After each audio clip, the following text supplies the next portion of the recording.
நான் கையெழுத்து போடணும்.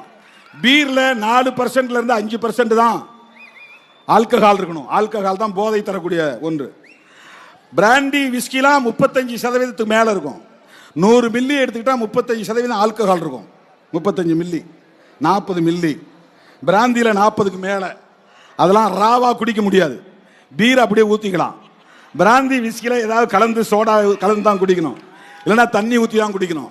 ஏன்னா அவ்வளவு கான்சன்ட்ரேட்டட் ஆல்கஹால் இருக்கும், அடர் ஆல்கஹால் இருக்கும். அதில் அது குடலை அப்படியே புண்ணாக்கிரும் அந்த ஆல்கஹால். ஒவ்வொரு நாளும் அதை எடுத்து அதை பிப்பெட் வச்சு உறிஞ்சணும்.